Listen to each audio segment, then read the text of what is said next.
I'm Ryan. I'm Jake. And together, once again, we are Functionally Literate. We are Yeah. a read-along book club, so spoilers abound. What are we reading today, Jake? We are reading 14 by H.P. Lovecraft now. 14 by Peter Clines. We are discussing chapters 56 through 62 today.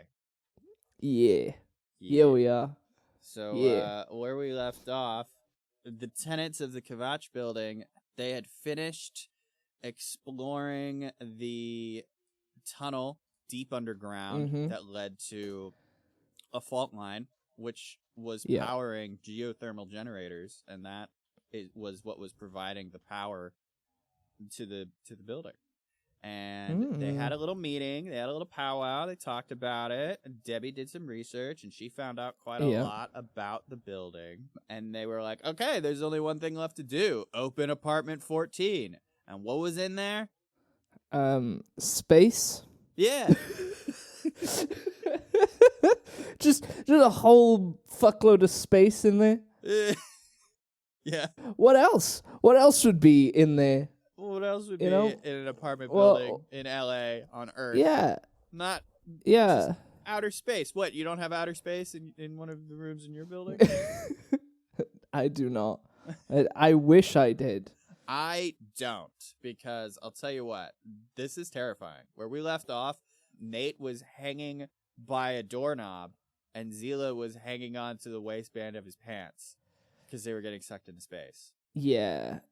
Yeah. They were. Yeah. Which is mildly terrifying. Mildly?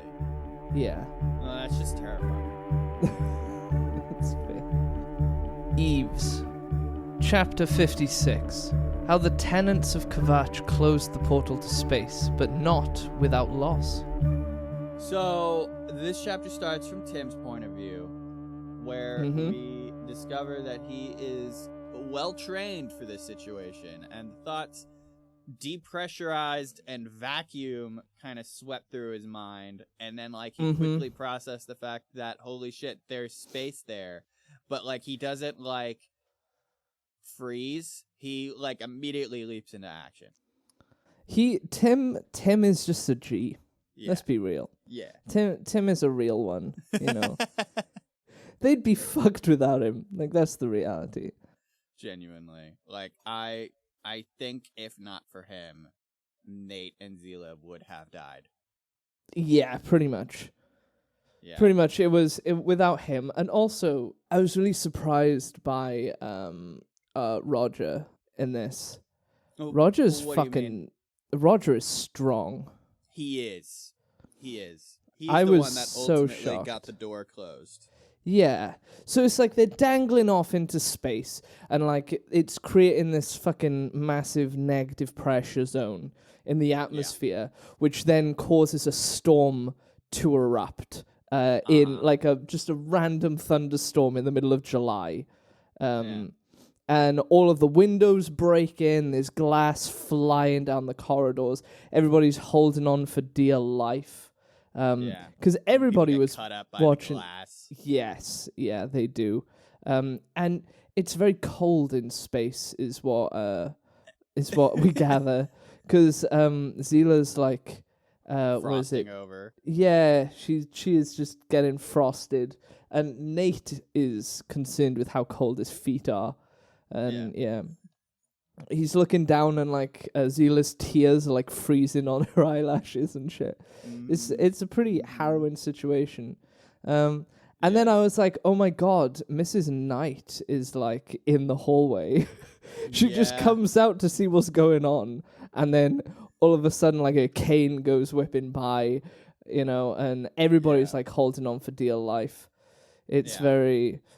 Before Tim kicks into gear and Tim decides to try and save everyone. Yeah, he tells Clive to anchor him. And then, he tries reaching out, but, like, he can't quite reach. And then I think it was Debbie who was like, go lower. And so, like, he gets on the floor, and Clive is holding his arms. And so he just, like, dangles his legs out the door for Nate to grab.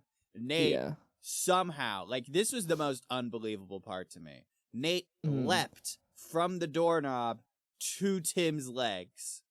Yeah, that I that genuinely to me, don't know how he didn't just immediately die the moment he let go of that doorknob.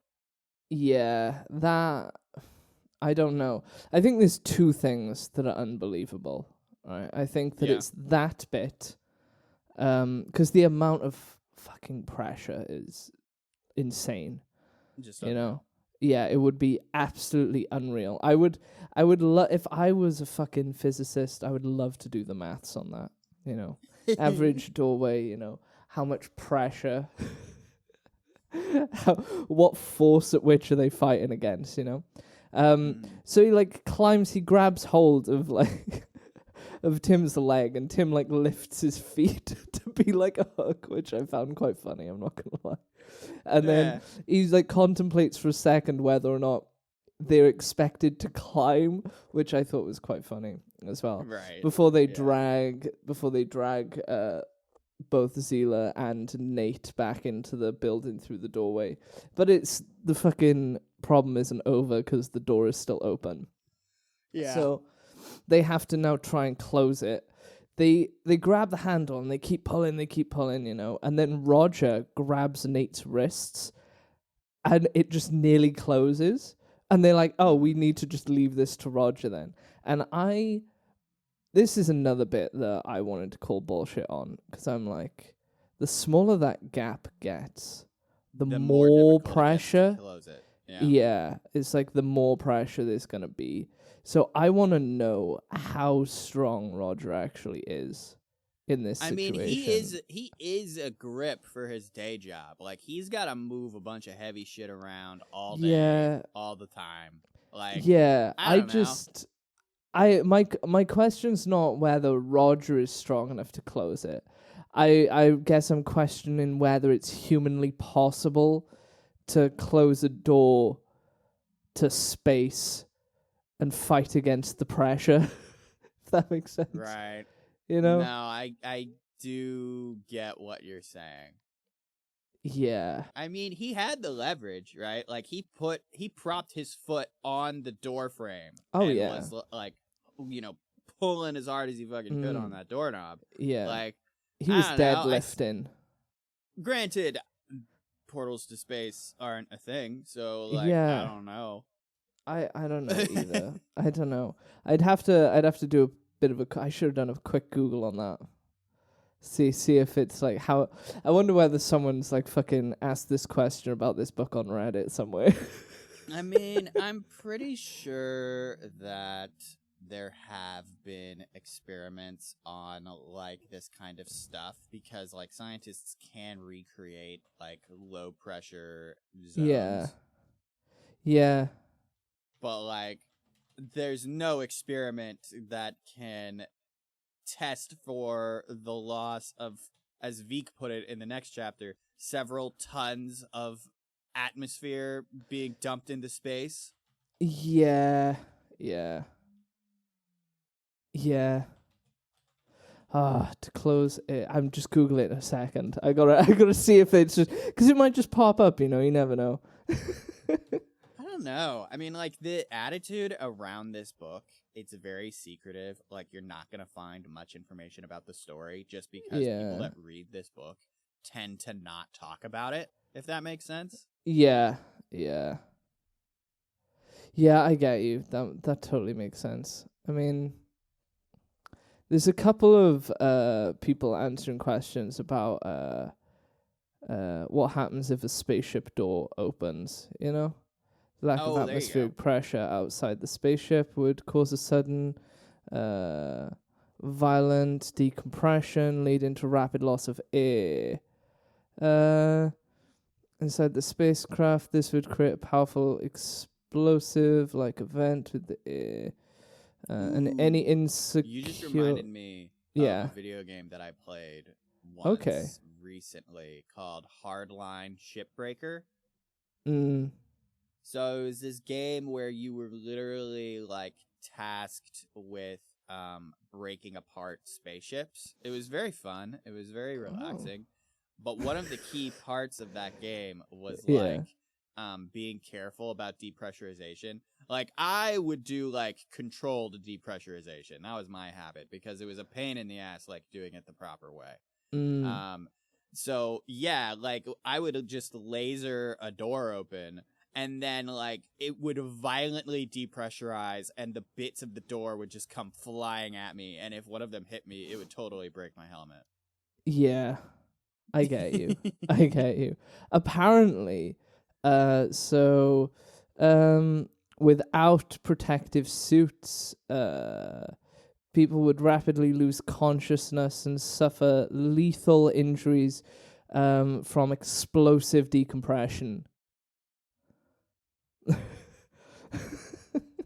So if I were to hazard a guess, I think that's less of a concern when you're on Earth and there's just so much air. True. I mean, the pressure would rapidly change, though. I mean, we're not scientists, so I would guess that this would equal death for most of them, if not all of them. And I don't think they'd be able to close the door. But we're also trying to talk physics. We are in this book. Physicists. In this book as well. Know we're not physicists. We're not. We should leave it. we should. Maybe that fucking Ask Jeeves shit that I was on. Yeah. Anyway. So after they close the door, they take a moment. And then Nate's like, is everyone okay? And everyone that is there, they're like, yeah, we're okay. And then Tim, he pokes the door and then he whacks it. And it reacts like just a normal door. And then he started putting the locks back on. Yeah. But then he realized Mrs. Knight wasn't there. So they called for her. And Debbie was like, she slipped. This was heart-wrenching. Yeah. I mean, to be honest, she was a red shit. She literally was wearing a red shirt. Like that's actually Yes, yeah. Nate saw a flash of red while they were pulling him in, and he didn't realize what it was. Yeah, absolutely. And it was Mrs. Knight. Do you know the red shit thing? It's from Star Trek. Yeah. It's like the expendable people.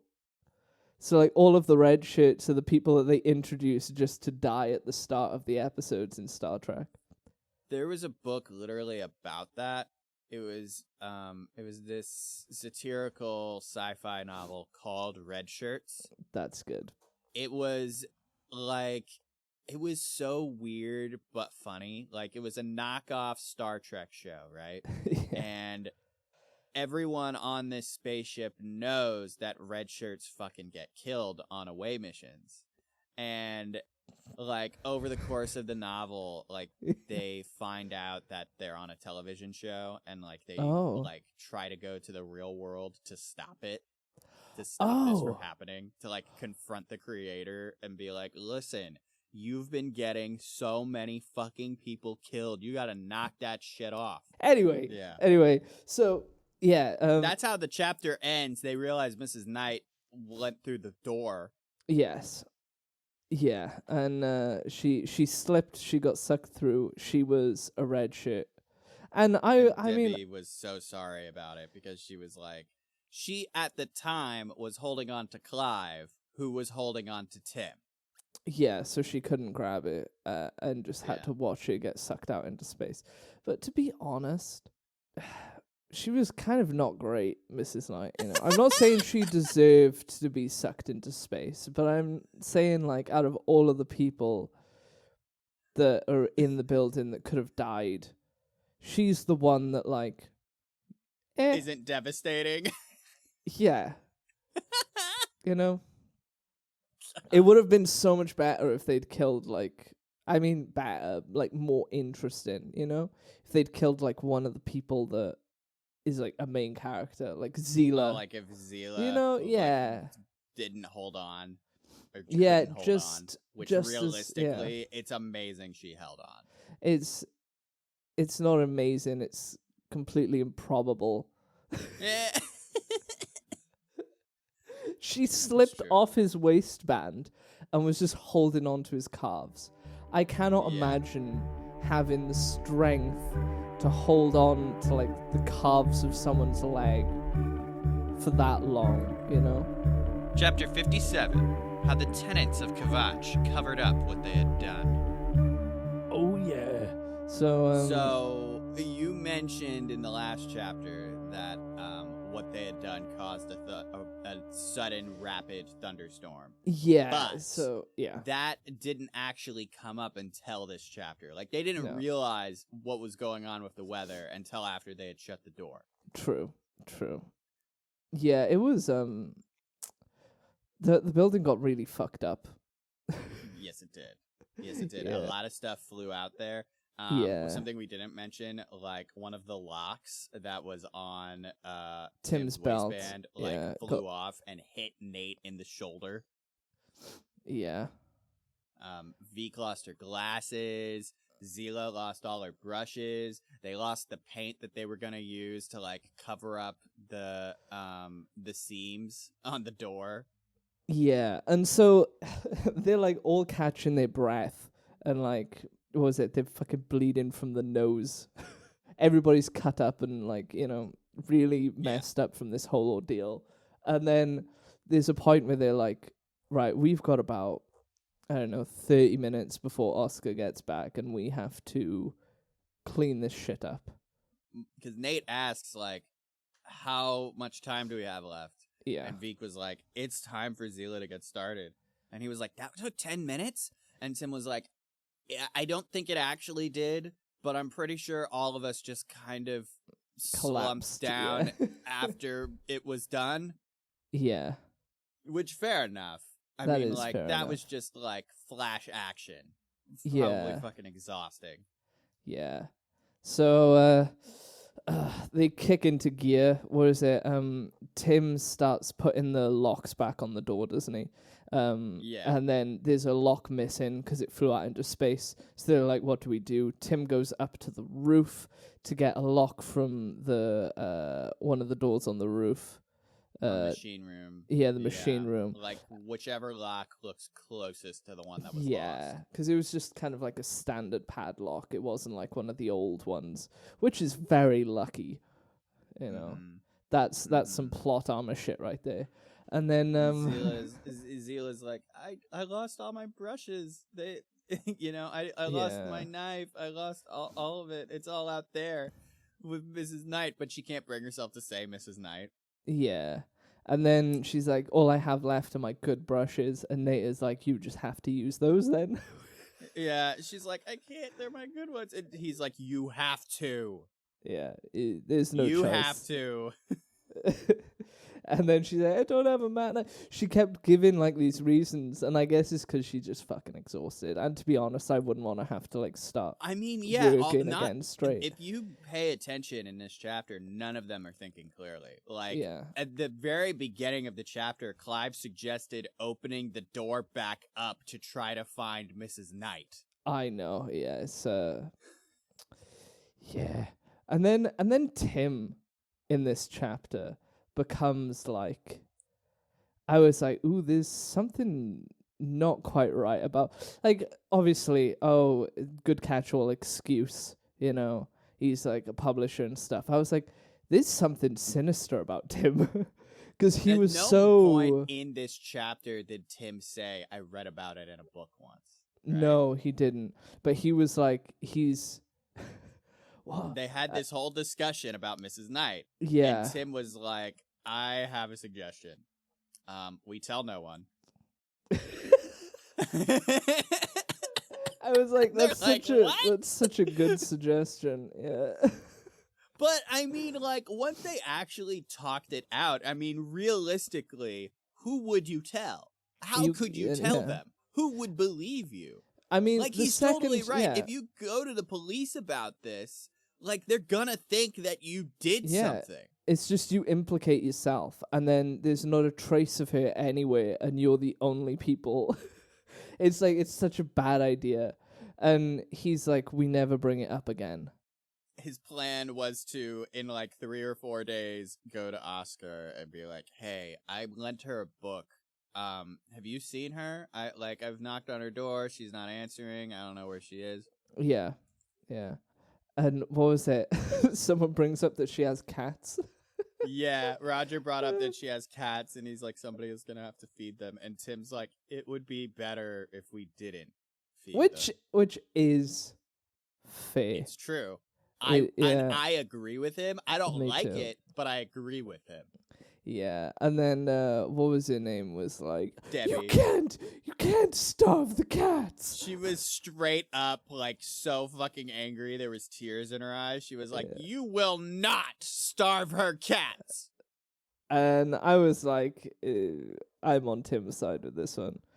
I'm on Tim's side too, but he like backed off very quickly. Yeah, he was like, "All right, fine. There will be a big bag of cat food that they'll rip open, and they'll be fine."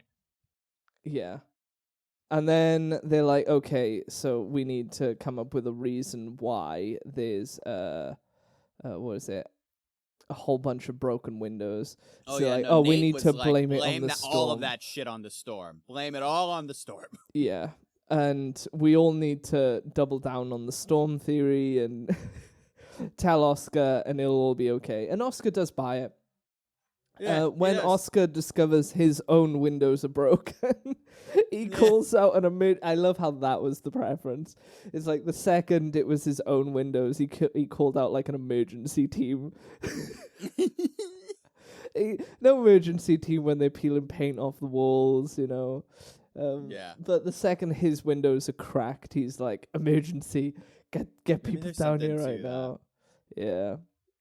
Anyway, maybe he's just selfish. I don't know, but there's like before like Oscar even got back, like they were talking about like Debbie was like, we have to tell someone about this, and they talk that out. Because, you know, it's just like, you can't tell anyone about Mrs. Knight. You can't tell anyone about the door. You absolutely cannot. She was like, I mean, we've got to tell someone there's a fucking door to space in our hallway. Who the fuck's gonna believe you? And then if you show anyone, they'll die. Like, that's, you know? It's like, there's no way around it. Nobody will believe you. And if you can get anyone there, it's fucking, you know? It's fucking over. And they then kind of like realize that is it in this chapter or the next that they're like, oh, that's why there's a big fucking X on the wall of the door next door. No, it was the next chapter. That's the next chapter. Yeah. No, in this chapter, the thing that stood out to me, the line that like was like, oh man, shit. Because Tim was like, look, here's what's gonna happen, okay? Rent will be due. Mrs. Knight won't be here. Oscar will go knock on her door. She won't answer. Eventually, he'll just go in there and see that she's not there. And then he'll call the police. The police will do a routine investigation. And that'll be it. Yeah. Like, and they won't find anything. You know? Like, they will not find a thing. People vanish all the time. Yeah. And Debbie was like, but she didn't vanish. And he was like, yes, she did. Mm-hmm.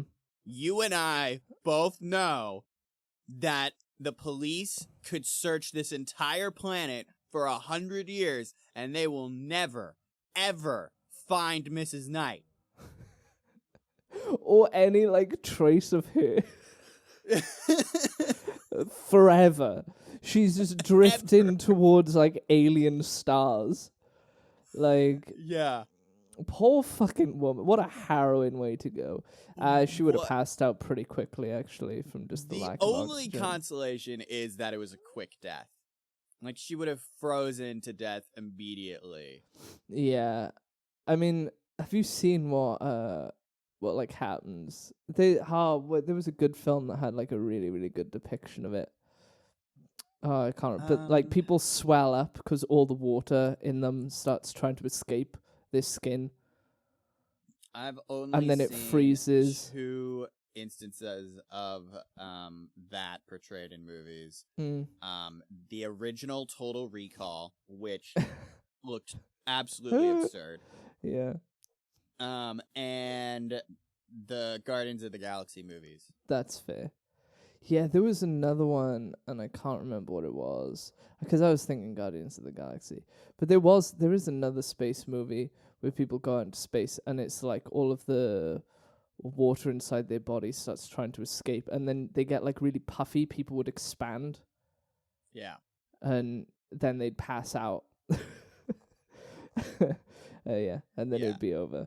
Harrowing. That was what it would look like in Total Recall, but like if you look at that shit now, it looks so fucking unrealistic because like I think someone told them like, yeah, like when you like are in that kind of situation, like you know, the water tries to explode out of you. And so the way that they presented that in the movie was it looked like everybody's necks and faces were just getting fat. Yeah. Like fat and red.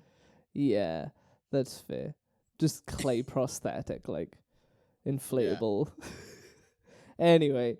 At the end of this chapter, Zila's like, we've got to tell someone. And Tim's like, who would we tell? And then Clive's like, I want to know how the hell that door even exists. And then Zila's like, Torchwood, we can tell Torchwood. This was so fucking stupid.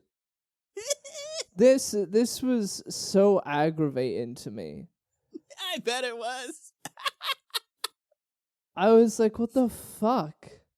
Like, there is not a goddamn person on planet Earth that genuinely would believe that Torchwood was a real fucking group of people. So I've got to say that it is a British television show.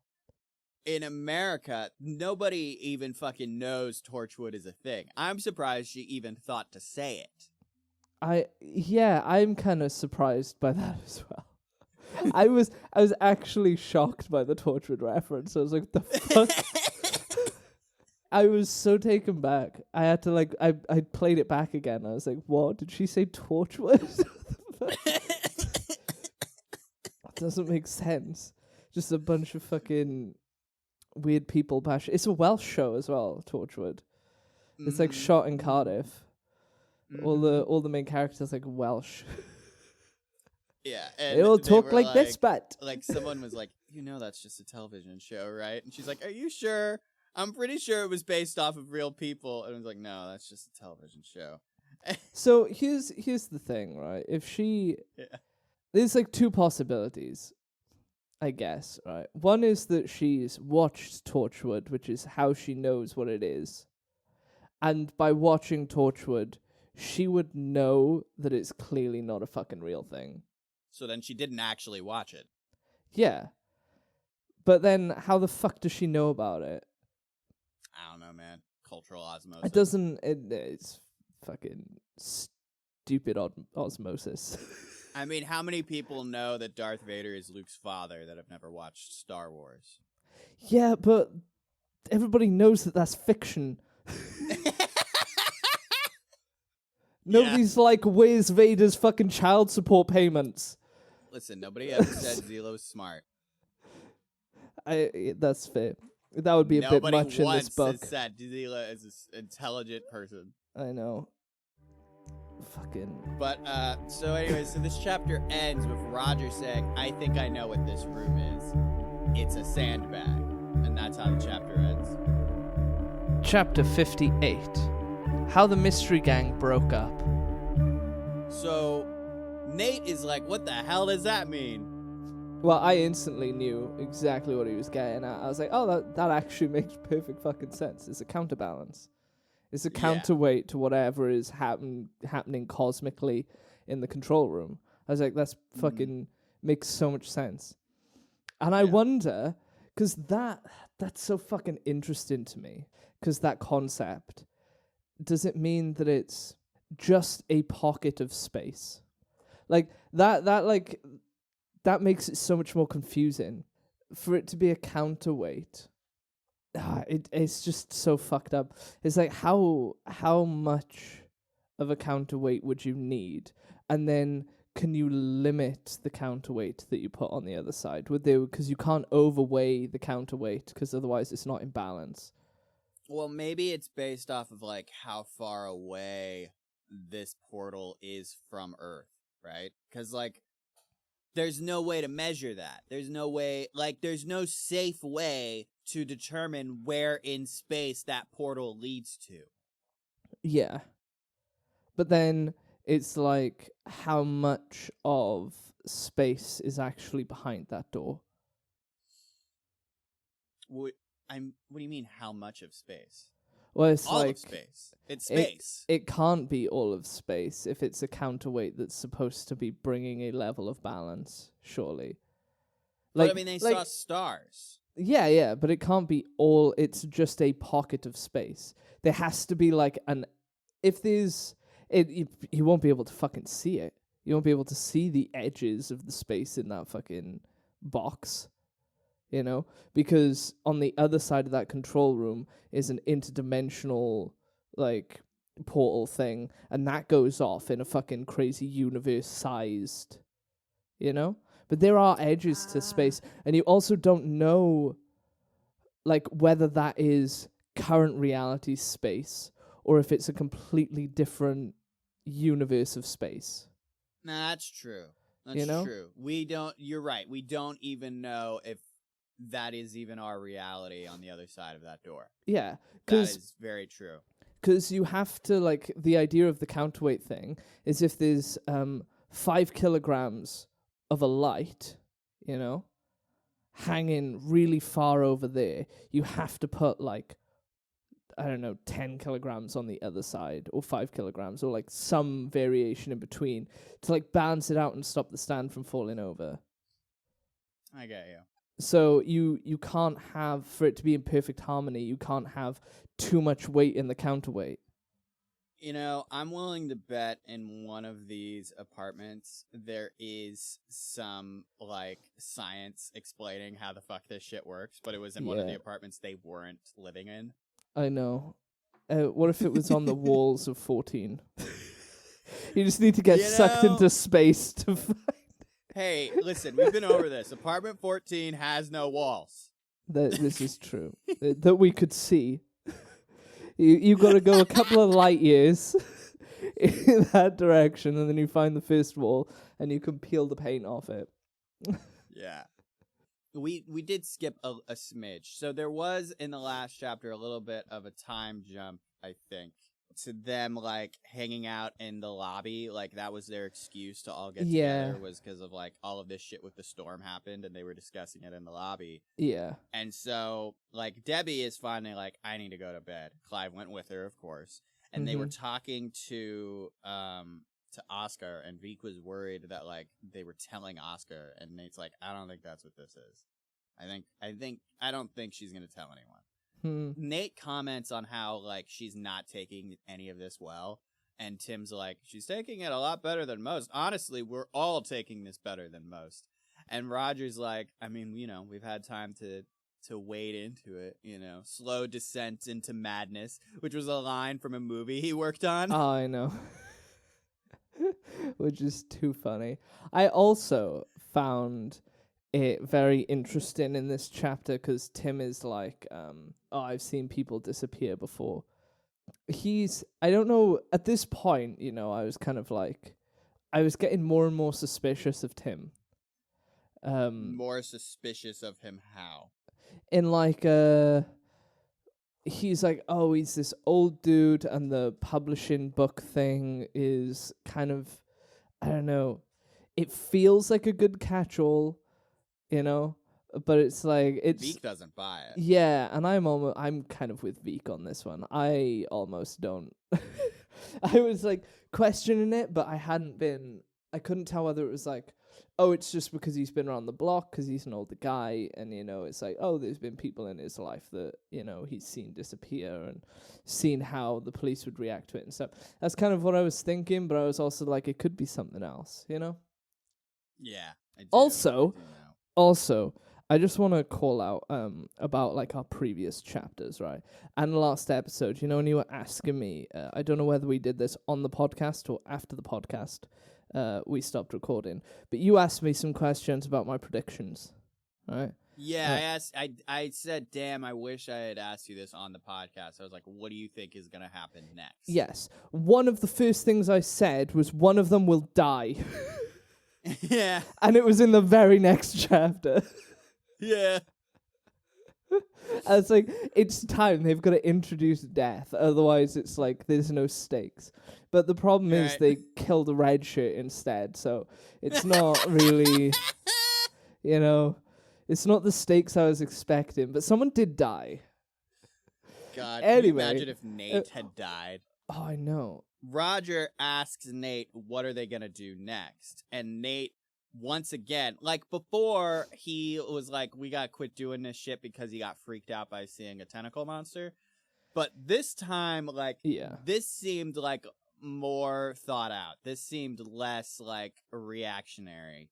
He was like, I think we're done. Like, we've investigated everything we could. We know what the building does now, and things are getting too dangerous, right? Like, he gestured outside, and he's like, we changed the weather.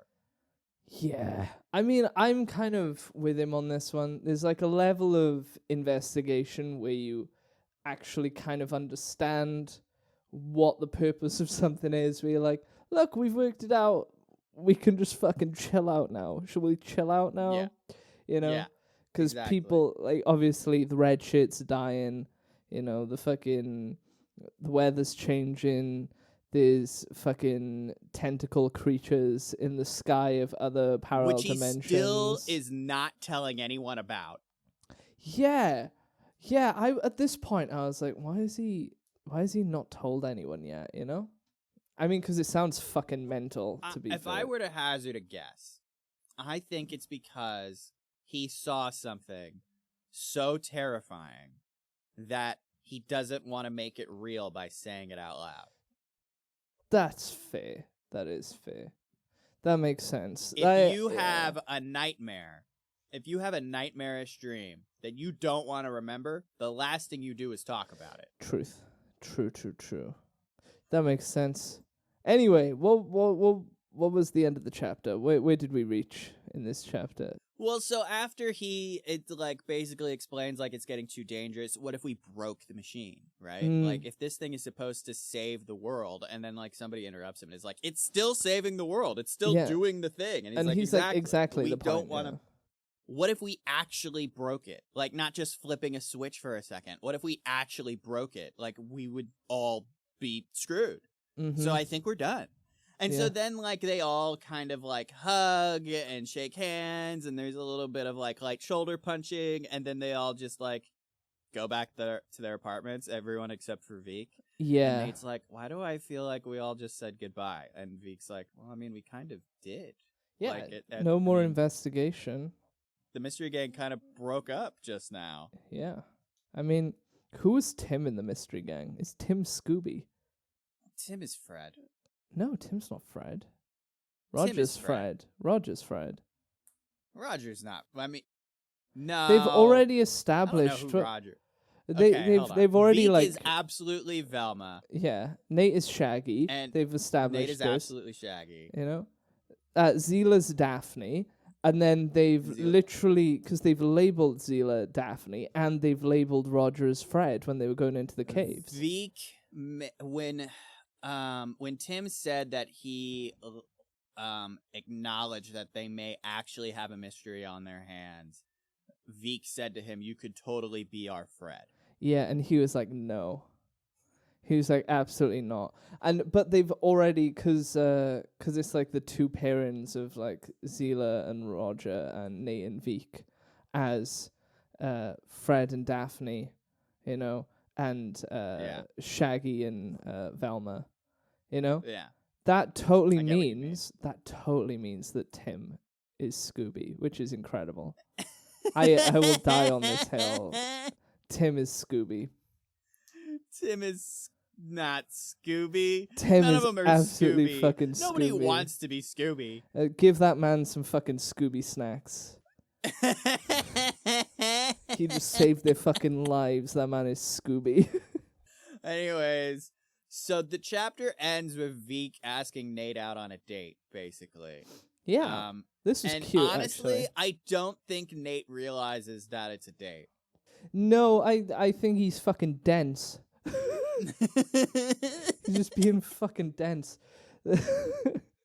She's like, hey, we could go out to the movies. And he's like, I can't fucking afford that shit. And Yeah. she's like, I'll pay. Well, doesn't he try and invite everyone out on their He date? thinks that she's like talking about coordinating, getting everyone together to go out to the movies. And she's like, we could do that. Or it could just be the two of us. Yeah. And then she was like, after he was like, that, it sounds really expensive. She was like, I'll pay my treat, sort of thing. And so she was gonna take him out, and I thought that was quite nice. I was like, yeah, it's the fucking end of the investigation, Yeah, there's it's literally the right no time, reason for them to hang out unless she asks him out. Yeah, exactly. And I was like, okay, this makes sense now. Somebody's got to take action at this point, and Nate's a fucking dense man. Dunce. At times, Dunce man. Chapter 59. How Nate quit his job. This was such a satisfying chapter. It really was, and I quite liked, because this whole thing, the way that some parts of it were written, I quite enjoyed, because it definitely captures that feeling of I've had this thought a lot recently, actually. Side note, sure. You know how liberating it can be to understand that like life is meaningless. Do you get what I mean? I know that sounds like really bleak, but like there's a lot of freedom in understanding, like if someone's like talking to you and you don't like the conversation that you're in, like life is so meaningless that you can just leave. You can just leave. Yeah. Yeah, you can be like, I'm done with this conversation, then you can just stand up and walk. And what's really gonna happen, like realistically, not a lot. It's like life is mildly pointless. Anyway, tangent aside, no, I get what you mean. I was to give an example for this. Yeah. My first real girlfriend, right? I felt like I was in too deep, and I was really fucking stressing about this relationship because I realized I had no interest in being with her, and I was just like, what do I do? What do I do? What do I do? And finally, I just ripped off the Band-Aid and was like, I don't want to be with you.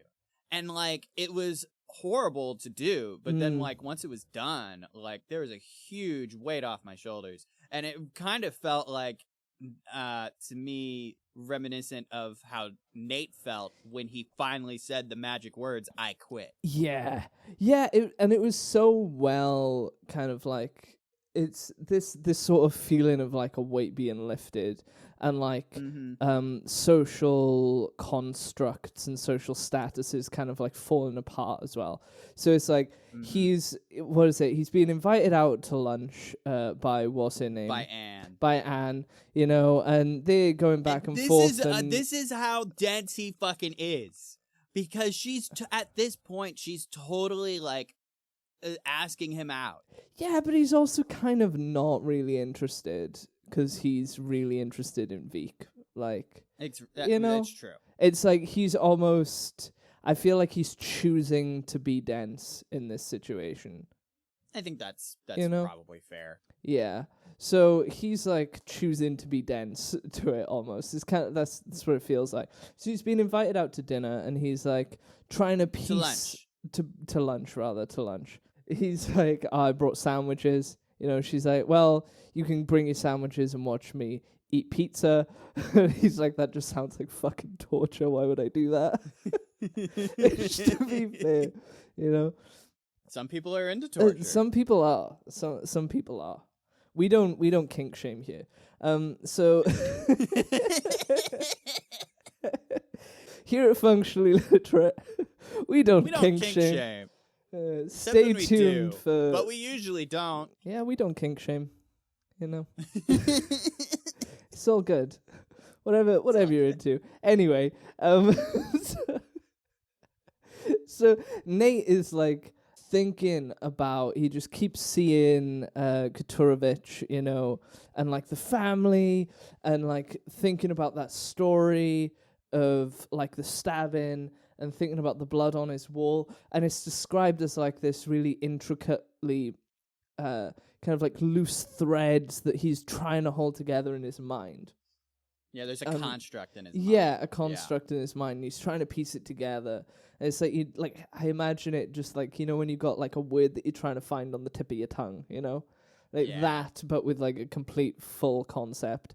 And so she said how she was dying for lunch. Mm-hmm. And that's what made the connection in his mind, how Kotorovich died to protect the building, which led to an exchange that I found very amusing when I was younger, because Anne's just like, hey, why don't we just... Fuck! Why don't we just... Yeah. She's like, not quite where I was expecting this conversation. And he's like, no, I gotta leave. I just realized something. Personal emergency. I wasn't saying I want to fuck. I'm saying I gotta go. I've gotta go. I've got someplace to be. And then that's when Eddie fucking shows up. Gotta love Eddie. To invite himself to lunch. I feel like this is one of those typical... like exchanges where like I don't know, it's that thing where the managers have the power until they completely don't have any fucking power. Yes, so it's like, I do know exactly so what you mean. Nate is like about to leave. Eddie's like, well, you've fallen behind, and I really don't think you should be taking a half day today. Like, he's going through all this. That's my Eddie impression, by the way. I think it's relatively accurate. And and Nate is listening to him tell him that he needs to do more work, and he's like, I quit. And it just comes out, and there's this moment where it's like, oh, who said that? He's like Eddie immediately lost all the power. Like, he shrank at the words "I quit." Yeah, and I think it's such a funny, problematic thing, because you realize that Eddie's actually getting the same fucking treatment from his bosses. Like, how do you figure? So he's barely holding the department together. He's getting constant staff of his leaving. Yeah. Because they're not paying enough. He's a really shit manager pretending to be like a people person. And they are guaranteed breathing down his neck because his employees aren't even doing good work. Especially Nate. So... you just hear the second I heard that he shrank, I was like, oh, it's because he's now going to have to face the music with his bosses because he no longer has an admin team at all for this magazine. And he can't hide it anymore. Like, the whole, data entry department is dead. Yeah, all that's left is Anne and Jimmy the intern. Literally, it's like there is nobody doing data entry at this point, pretty much. Yeah. And and you can just feel it, because Eddie, as Nate's leaving, is like, you don't want to leave your job in this economy, do you? Like, hang on, let's talk about this. And Nate is just like, I have better things to do. Literally. I've seen so many stories like this of like text exchanges on like Reddit and stuff between people and their bosses, where their boss is like, oh, you need to come in and work today. And they're like, well, I booked this annual leave like fucking 6 months ago and you approved it, so I'm not supposed to be in work today. And the boss keeps pushing and pushing and pushing. And they're like, well, fine, I quit. And then they instantly stop backtracking. And they describe Eddie as getting smaller and smaller and smaller. And Nate noticing how small Eddie has become now that the weight of him not being the boss has lifted. And he's like, oh, I can just fucking leave this room. And so he shakes Eddie's hand. He just picks up what few things he has, puts it in his backpack, and just walks out. Yeah, shakes Eddie's hand, and Eddie is like panicking. You just see the panic. I felt a little bit sorry for Eddie, because I'm like, oh, he's going to be in deep shit with his bosses. This guy's the worst manager. True. But also, he has a life. He probably has. Well, he might have kids. He seems a bit gross. I don't know. Maybe he's got kids. You know. You know, based off of that conversation that he had with Nate, where like he thought Nate was like getting laid, I don't think so. Like, that felt like very incel behavior. Yeah, I mean, it was very incel behavior, but also a lot of really harrowingly creepy people are married with kids. That's true. So, you know. I mean, they don't say. No, they don't. I don't think they say. They don't at all. I just imagine, you know, that Eddie goes home at the end of the day to like a wife that fucking hates him and a child who is also fat. After you know, working in an office all day where he does, let's be realistic, nothing except go down to the basement every once in a while, or the lower levels of their office building every once in a while to get on to Nate. Like, that's all he does. Like, he'll just do a cursory like sweep of the office in the afternoon, and that's it. That's all this guy fucking does. You can't tell me that he does anything else. How is it then that we can hate Eddie for doing the bare minimum, but we can applaud Nate for doing the bare minimum? Because Eddie is middle management.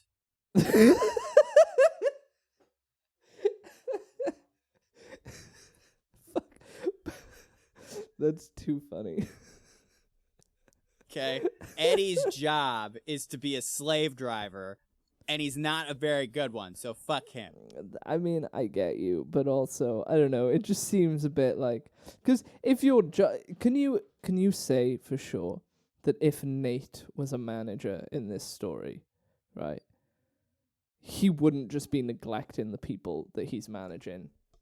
Based on what we know about Nate, I say he would. I say he'd be a fucking Eddie. You think he would? Yeah, because he just, you know, he'd pass by occasionally, be like, your number's up, because I got to keep my numbers up to the people upstairs, you know, you do your job, and then he would just fuck off, and then he would just research. I think that if it's the same context, right? Like, he's middle management, and then he moves into this really cheap apartment where shit's happening. Yes, I do think that would start to happen. Exactly. He's just a fucking... How do we know that Eddie's not investigating some fucking satanic cult? Oh, come on now. I'm just saying, you don't know what people have going on in their lives. Why are we judging Eddie so harshly? If Eddie is investigating a satanic cult right now, and like all of his people quitting is really getting in the way of him investigating some satanic cult, you know what? Fair play. Exactly. But I don't think that's what's happening. That's fair. I don't think that's what's happening. I think Nate quitting is really inconvenient for Eddie because now he's going to have to hire someone else, or God forbid, do data entry himself. That's fair. That makes sense. Chapter 60. How Nate discovered the corpse of Kotorovich. So, Nate got home. He avoided rush hour. Mm-hmm. He found Veek outside the building. Yes. He told her he quit. Yeah. And she said that she called in sick because, you know, work didn't hold much meaning for her either after the day before. And she was concerned. She was like, are you going to be okay? And he's like, I'm going to figure something else out. I'll be fine for a few weeks. Yeah. Yeah. I mean, and he's like, this whole conversation, fair play to Nate during this whole conversation. He's like actively listening to her and also trying to hold together this fragile concept in his mind that he's like trying to work something out, and then he's engaging in the conversation, and this thing that he's trying to hold in his head is nearly falling apart. And so he's like, listen, I've got to work something out that I'm thinking through. I need to go. And Veek seemed to understand. Yeah. But let's talk about what Veek told him. Yes. So I have my own little piece of information regarding this, because I was like, this to me was very I don't know. I basically what Veek said, right, was Whipley Phillips, right, Whipple Phillips. Whipple Phillips. Let me He has Google a his Wikipedia name. page. Yeah, let me see if he actually has a Wikipedia page. While you're looking that up, I'm going to tell the audience what Veek found out, which is that Whipple Phillips is the grandfather of H.P. Lovecraft. And supposedly, in this story, the stories that Uncle Whippy told little H.P. served as inspiration for the Cthulhu mythos. Yes. I was not a massive fan of this. But I also wanna say that in last episode, the second they said tentacle creature, I said Cthulhu. You did. So I just want to say I was fucking right again. I'm just absolutely on fire at the moment, it seems. In the mythos, according to one account, Lovecraft was raised by his Freemason father, Winfield Lovecraft, instead of his grandfather. So, what I've found out from my research, one, H.P. Lovecraft, right? Looking at his family tree, it's not his uncle. Yeah. But he is on the family tree. Whipple Phillips is... Well, no, he's not an uncle.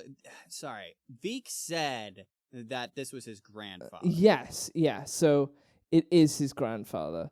So Whipple Phillips is an actual person. Yeah, Whipple Phillips is real. He was born in 1833 and he died in 1904.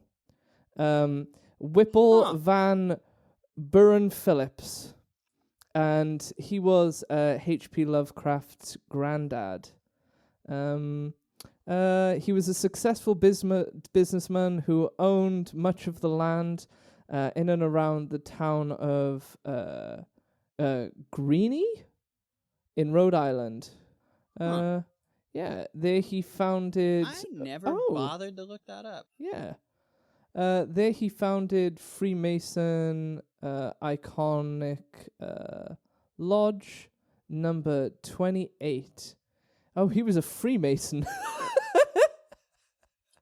I buy that. Jesus. I believe that. Yeah, he had 4 children with his wife. So, yeah, this is very interesting that there was a little bit of research done into this. Because I got, basically, when I heard the whole H.P. Lovecraft thing, right, I was like, this is just fucking lazy. Like, genuinely, I was like, that's just fucking lazy writing, that is. I'm like, that's but just... But now that you've done the research and found out there was actually a man called Whipple Phillips. Yeah, it makes it less lazy. It makes it seem like he actually kind of had somewhat of a plan, you know? But also, it doesn't completely strike me as incredibly well thought out and original, you know? It's like, I want to do a Cthulhu story. Let me just find a way to do a Cthulhu story, an interdimensional Cthulhu story, you know? The thing is that, and this is, because I've read a fair few stories with, like, Cthulhu stuff in them, and this is how they all do them. Like, any time that there is a story where there are Cthulhu-type monsters in it, there will always be some type of reference to H.P. Lovecraft, not too dissimilar to how H.P. was inserted into this story. Like, it always seems to come down to, oh yeah, no, this stuff actually exists, and that's why H.P. wrote about it. Which is interesting. So in the Wikipedia article about Whipple Phillips, it does say that Lovecraft's father was committed to Butler Hospital for a nervous disorder, which meant that Lovecraft was largely raised by his mother and grandfather, Whipple Phillips, who encouraged his passion for reading. So it does kind of check out. It's like it kind of checks out. It just means the fucking Wikipedia article on this man probably hasn't changed much since it was used in the creation of this story. It was quite funny. Yeah, so you know. But yeah, so Nate goes to his apartment and he's just like spending a lot of time thinking about this construct in his mind, trying to piece together like what exactly would have happened to Kodorovich. Like, okay, he went to this room. He would have, he went to this room intentionally. He wanted everyone to see what had happened. He wanted everyone to know. That's why he wrote the message in blood the way he did. Yeah. And then he remembers. I mean, like, this isn't how the narrative goes, but this is what happened, right? He remembers. What was the very first thing he noticed about his apartment? Oh, yes. So as he was doing this, right, the second he was piecing this together, I was like, oh, where's this going? Where's this going? And then the second he was like, he wouldn't let them find him. It was like there was something in his brain that was like he was still trying to hide the secrets, even though he would be leading the family to the building. He still wouldn't want them to capture him. And I was like, oh, he's in the fucking apartment. And then I was like, wait. And as he's going through all the places, I was like going along with him. I was like, wait. And I was only a couple of seconds ahead of Nate as the chapter was going. So I was really engaged with this one. And I was like, oh, he's in the fucking cupboard space that they mentioned when he looked into the apartment the very first time, when he moved in. Yeah. And I was like, that's where it is. That's where he's going to find the corpse. And then it turned out, that's absolutely what happened. There's absolutely hidden in a crawl space in his closet. Yeah. How, what is Kotorovich's first name? I believe it was Alexander. Okay. Because I want to see if he's a real person. Fair enough. Alexander Kotorovich, Nikola Tesla, and Whipple Phillips. I know. Well, we know Nikola Tesla's a fucking real I mean, person. if it turns out two of them were real people, it would be interesting if Kotorovich was a real person as well. Yeah, it would. Born... No, I can't find anything. I think he's not real. I can't find anything about him. I don't think he's a real person. You know that? I think that's okay. Yeah. The impetus for the building being a fake person is fine. I agree with you there. But anyway, so he's like looking for this imaginary dead person. I think it would be more concerning. If it was a real person. I'm not going to lie to you. I'd be like, fuck. What if this book is a warning? And then I Google the building and I find the fucking building and I'm like, this is a rabbit hole. Anyway. So he finds the body. And this is where I had my first thought. About your first thought, wow. I know, the first thought I've ever had in my life. No, my first thought about the family in a while. I kind of forgot about the family at this point. They didn't seem like they were relevant at all. And then I was like, if the building is still around, because I just assumed the family would have died out, And I was like, the family would have been looking for this building, at the time. They would have gone into the building. They would have looked around. None of the walls were painted, presumably at this time, because the blood went straight onto the plasterboard and seeped in. So I don't know whether that just meant that this room wasn't painted or none of the rooms were painted. And I was like, the family wouldn't have just wandered around the building, left, and then fallen off. And we were just far enough into this book where I'm like, something big hasn't happened yet. Kotorovich wasn't found by the family, so the family must have still been looking. So I was like, the family's going to turn up at some point. That was my theory here. I'm like, the family has to fucking turn up at some point, because that's the only thing that would raise the stakes, because they've stopped investigating now. You know, just story-wise, that would make sense. Chapter 61. How Nate told everyone about the body. Yeah, so he goes and he gets Oscar. He drags Oscar into the room and he's like, there's a corpse. And Oscar's like, there is no corpse. And he's like, there's a corpse. And then Oscar's like, you ripped the paint off the wall. He's like, but there's a corpse. Again. Literally. And then Oscar's like, oh my God, there is a corpse. And so Oscar calls in what I assumed at first was the police. And then I realized that it couldn't be the police.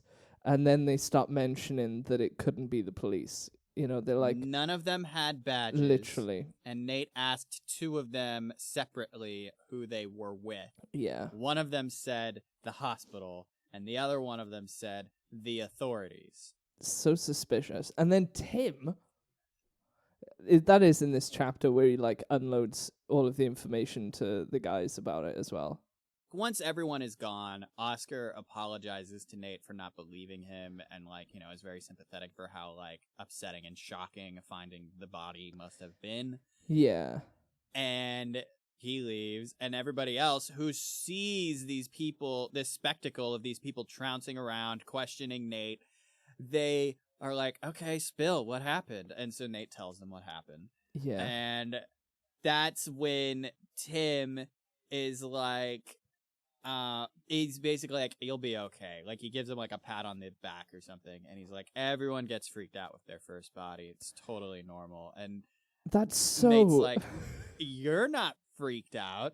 And then Tim's like, it's not my first body. And then he goes to his apartment. Yeah, that I was like, there is something fucking wrong with Tim.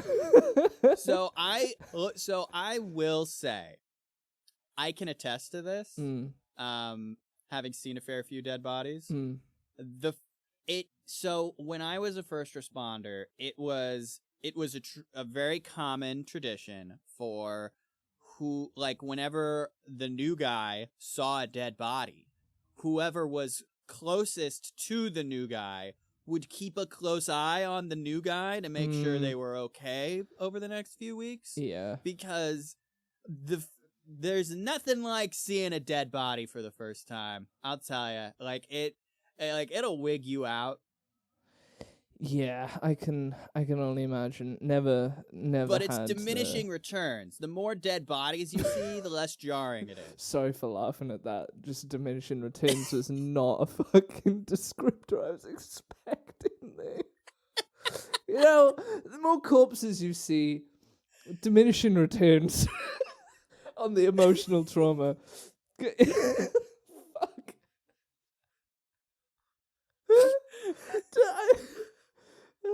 The only other place that I've ever paid attention to the term diminishing returns is like when you're buying a guitar, the more money you spend over time, you know, the more and more money, the less and less the difference in quality between the £2,000 and the £3,000 guitar is. But I've never heard like trauma, diminishing returns on trauma. The more dead bodies you see, the less traumatizing it is. I'm just saying. That's fair. Fuck.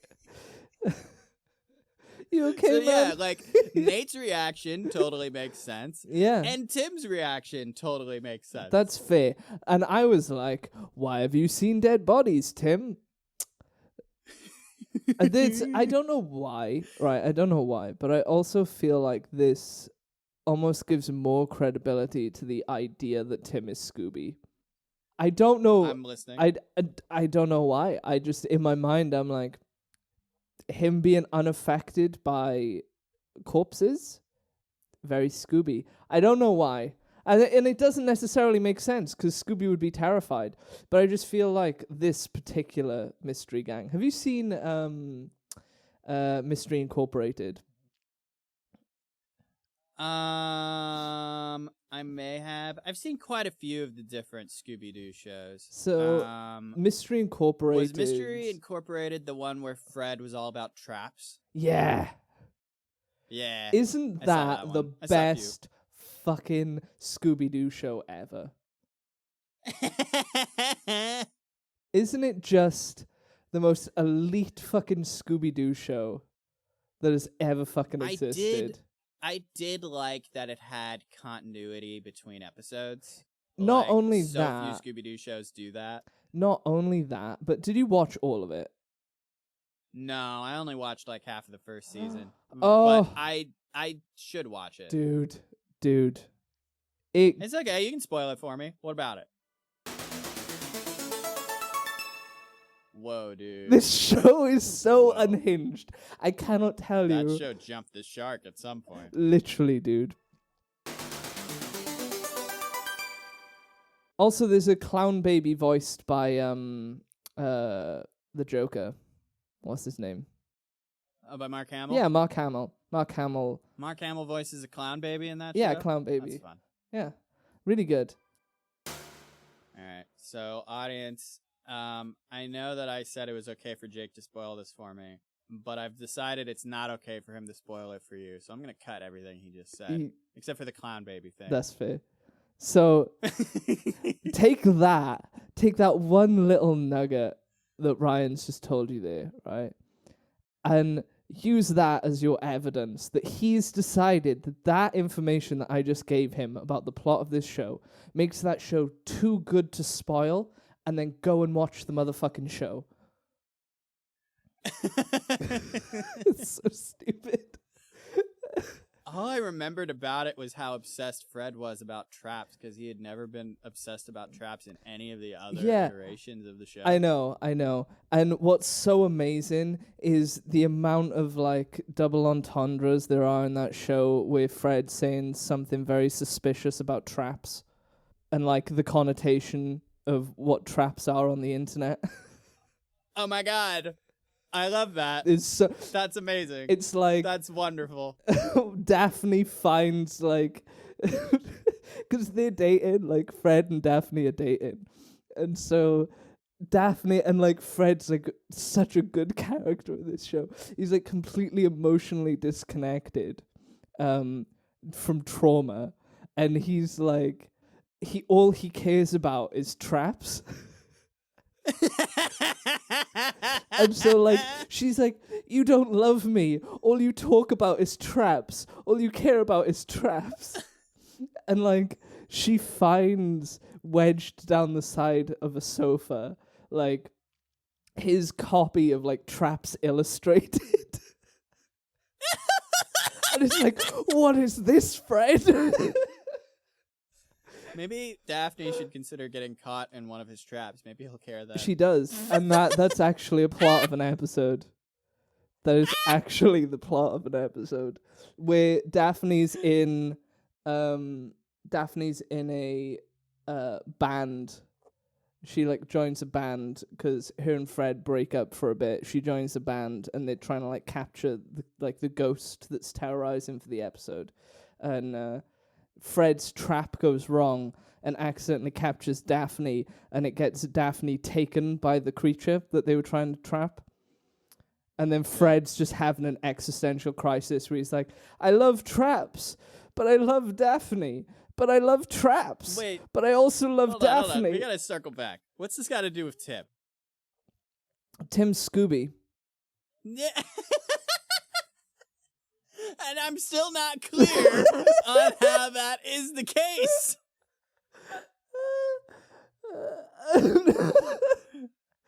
It's because, like, Scooby in Mystery Incorporated is revealed to be, like, the strongest and bravest character. I see. So... And that's Tim. That's the strongest and bravest character. Yeah. So, clearly, Peter Clines has watched Mystery Incorporated. And that's what he's basing all of it, because Tim is Scooby. Chapter 62. How Veek insisted Nate sleep in her apartment, and how he set his sights upon her and had to do with her. This is the Nate Gets Fucked chapter. Oh, fuck. Literally. This, I mean, the way that they did this was...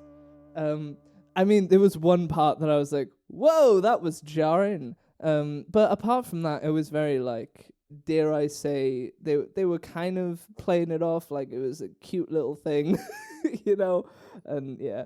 But it was. What was jarring? It was. So let's just set the scene, shall we? Let's just run through it. Well, let's just not jump into it. Vic tells Nate to go to her apartment because he was gonna go sleep on the couch in the lobby. Yeah. Oh, did you notice something? The couch, by the way, that has no fucking cushions because they're in space. True, but did you notice something in the chapter before this one to do with what happens in this chapter? No. I did. What? So, as they're all like saying goodbye, and they're doing like the mystery gangs breaking up thing, which leads to this chapter. Oh, a few chapters back, yeah. Oh no, was it? Oh, it wasn't. It wasn't a few chapters back. It was when Nate was explaining, what happened with Kotorovich and stuff. Zila was there, wasn't she? Was Zila there? Yeah, Zila kissed Nate on the cheek. Yeah. You're right. Yeah, Zila kissed Nate on the cheek. And then she whispered something in Veek's ear, and Veek like got angry and shoved her away. Yeah, she was being like, "Fuck him." Oh. She was absolutely in her ear, being like, "He's not staying in his apartment tonight. He's staying in yours." Fuck nudge, him. Nudge, wink, wink. So yeah, that's what you missed. Anyway. So, I did have that in my notes, but then you distracted me by talking about fucking Scooby-Doo. I say that we don't do a book for our next thing. I say we just watch Mystery Incorporated.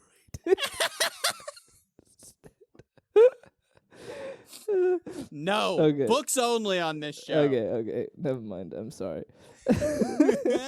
Yeah, so Veek invites, well, she doesn't invite, she fucking demands. She's like, you are not staying out here. I'll sleep in the lobby. Yeah. And she's like, no. Just stop being a fucking Shut up, idiot. Nate. Come with me. Yeah. And then Nate makes, Veek's getting ready for bed and stuff, and he's like laying down on the floor with like a blanket and stuff. And she comes back in, she's wearing a bunch of clothes. And he's like, do you normally wear clothes to bed? And she's like, when there are strangers in my room. He's like, oh, I'm a fucking stranger literally. Now. And then like she makes him sleep on the floor. Yeah. And he's like, oh yeah, I'm sure this is way more comfortable than a couch. I know. And she's like, well, you can fucking leave if you want, but leave the blanket. And he's like, no, it's fine. Yeah. And then he asks her for another blanket, and she's like, why? And he's like, because it's fucking cold. I know.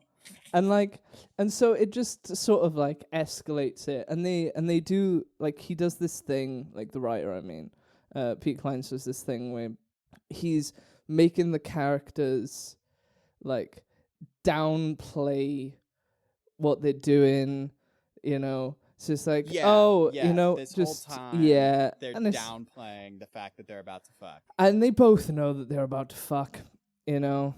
Yeah, and they're like, they do. So what is it? Veek, when he complains about it being cold, Veek's like, okay, fine, you can get in the fucking bed, but keep yourself to yourself, you know.